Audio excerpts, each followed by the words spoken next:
Assalamu alaikum, I'm Aisha and you're watching Samaa News. Here are today's headlines.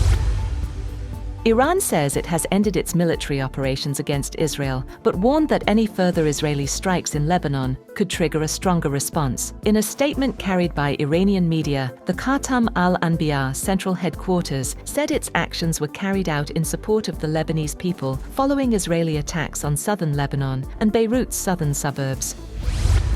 Earlier, Israel has claimed to have hit a petrochemical plant in Iran's southwest, along with strikes elsewhere on military targets, after US President Donald Trump reportedly told Israeli Prime Minister Benjamin Netanyahu to refrain from further attacks. In the first hit on an energy site inside Iran since the April 8th ceasefire, Israel said it struck targets at the Marshal petrochemical complex, while a provincial official told Iran's semi-official Fars news agency parts of the plant were damaged. Iran fired salvos of missiles at Israeli targets in retaliation, putting US-Iran peace talks at risk.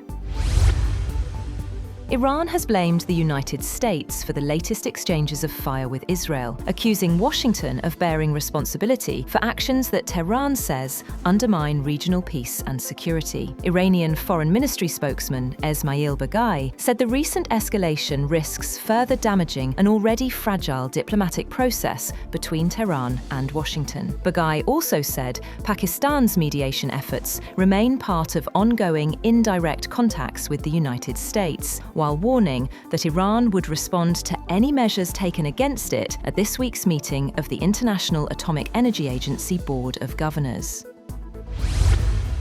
Iran has warned that any new military action by Israel against Iran or Lebanon would trigger what it described as a devastating response, as tensions continue to escalate across the region. Iranian officials said attacks on either Iran or Lebanon are unacceptable and stressed that maintaining the Lebanese ceasefire remains an important part of previous diplomatic understandings. Meanwhile, Britain has called on both sides to exercise restraint, while the US Embassy in Jerusalem has issued a security advisory and temporarily suspended consular services amid growing security concerns.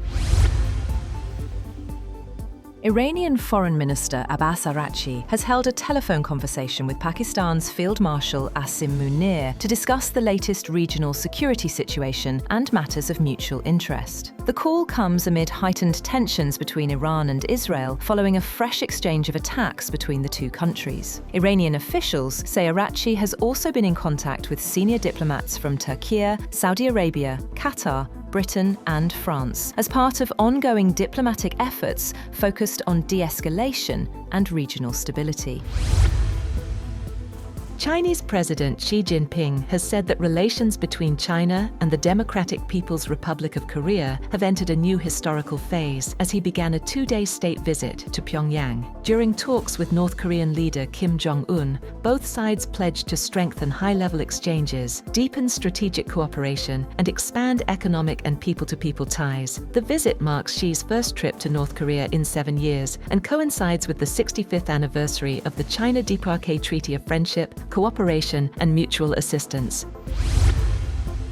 Prime Minister Nikol Pashinyan's Civil Contract Party has won Armenia's parliamentary election, securing 49.81% of the vote, according to preliminary results from the Central Election Commission. The main opposition alliance, Strong Armenia, led by Russian-Armenian billionaire Samvel Karapetyan, came second with 23.29%. Turnout stood at more than 58% in the election closely watched for its geopolitical implications. The result is seen as a boost for Pashinyan's pro-Western direction, including closer ties with the European Union and the United States, and a gradual distancing from Russia. European leaders, including Ursula von der Leyen and Emmanuel Macron, welcomed the outcome, while Moscow expressed concern over Armenia's shifting alignment.